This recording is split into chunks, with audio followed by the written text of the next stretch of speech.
Cidade Submersa, Crônica da Grande Enchente de 2020, por Farley Rocha.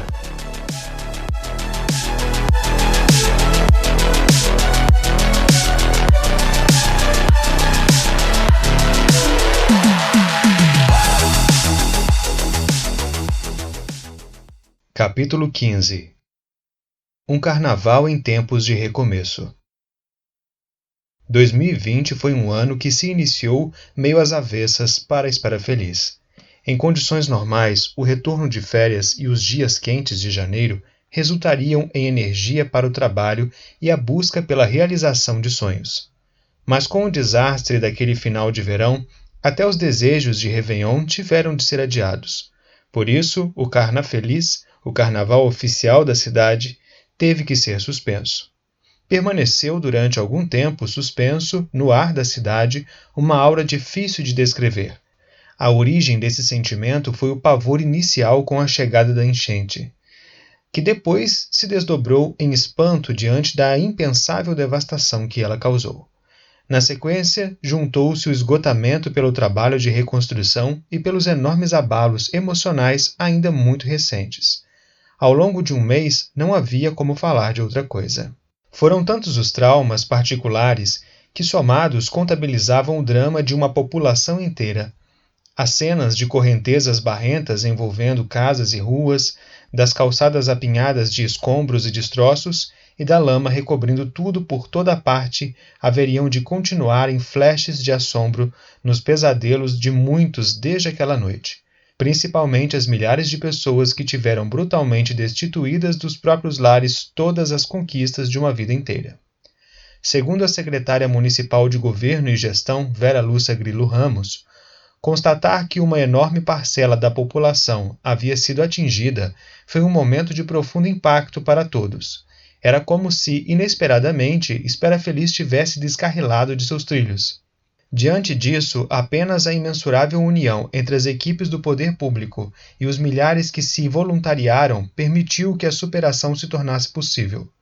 Ainda que a cidade refletisse por muitos meses as marcas da tragédia, o povo, de alguma forma, saiu mais forte desta extrema experiência e também agradecido por não ter ocorrido nenhuma vítima fatal.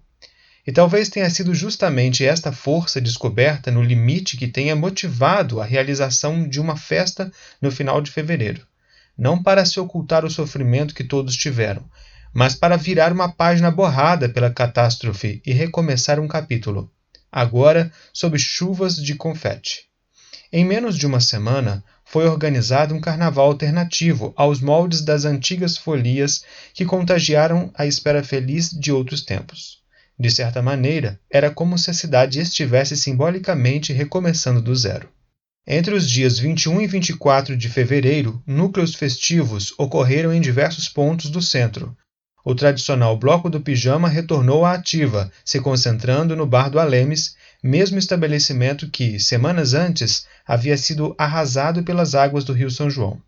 A banda Help Rock fez 2 apresentações num palco improvisado na Praça Pedro de Oliveira e o grupo de ciclismo Elo das Montanhas fundou um novo bloco de carnaval chamado Cofeliz, em parceria com o Coffee Beer Petiscaria, que contou com várias horas de marchinhas executadas pela banda local Pedro Bernardes. Organizado pela própria comunidade, este momento carnavalesco, além de servir como um alento de alegria após um longo período de tristezas, também prolongou o sentimento solidário despertado em todos os espera-felicenses. Cada atração promoveu campanhas de arrecadação de donativos e fundos para auxiliarem os mais prejudicados pela grande enchente de 2020. Certamente, no futuro, bem mais do que as cenas de horror, o que ficará na lembrança deste período particular da história da cidade será o espírito de humanidade experimentado por todos, como uma fábula simbolizando um aprendizado que atravessará de geração em geração. Uma fábula na memória da cidade. A vida era feita de sol, com a sua luz irradiando a rotina. Mas como setas cruzadas em direções imprevisíveis, junto à escuridão da noite, uma chuva torrencial abalou todas as certezas. Um amanhecer completamente desconhecido estava para surgir. Então foi quando, bem no meio da madrugada, uma enxurrada de medo e espanto assolou a todos, demolindo paredes e sonhos, devastando ruas e conquistas. Nada mais seria como antes. Mas justamente em meio ao caos e à desordem causados pela catástrofe é que algo puro, mas ao mesmo tempo grandioso se revelou. No fundo da lama, sedimentada na alma e no chão da cidade, germinou uma semente com flores de amor, união e solidariedade. E assim se cumpriram os ciclos inevitáveis da vida, como a noite se decompondo em dia, a chuva se dissipando ao sol, a tristeza vencida pela esperança e alegria. Crônica de uma tragédia superada. É natural o sentimento de derrota quando nossos sonhos se perdem nas correntezas de um rio. Primeiro vem a sensação de impotência e desespero. Depois, a dor que só as grandes perdas nos proporcionam.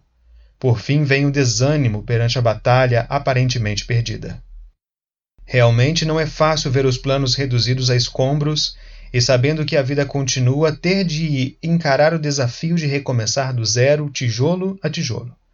Afinal, desmoronam junto às nossas lutas muitos anos de suor e lágrimas que edificaram nossas conquistas. E o simples ato de projetar o futuro é como estar diante de um obscuro e desconhecido vazio. Porém, submersos na lama de nossos temores e angústias, não percebemos que é de grandes tragédias que se faz a história do mundo, impulsionando-nos para a frente e nos fortalecendo para novas experiências. Foi assim que chegamos até aqui. Depois de fazermos da dura rocha nossas próprias casas, do perigoso fogo nosso meio de sobrevivência e da crueldade das guerras a importância de se buscar a paz. Porque somente o ser humano tem a exclusiva capacidade de transformar crises em oportunidades e fazer de seus piores motivos de tristeza 1000 razões para novamente se alegrar. É por isso que continuar sonhando é preciso, assim como pôr em prática tudo aquilo que idealizamos. Se para apreciar jardins é necessário plantar cada semente, só daremos a volta por cima se sujarmos as mãos com o barro. Porque se altos e baixos fazem parte da vida, ficar parado não passa de uma infeliz escolha. Portanto, em vez de destruição e ruínas, acreditamos que a lição das tragédias sejam a esperança e o desejo de reconstruir, fazendo de nossas próprias perdas o alicerce de futuras vitórias. Afinal, se não fossem os desastres naturais do planeta, jamais teríamos montanhas para nos encantar de beleza. Fim. Com carinho, Farley Rocha.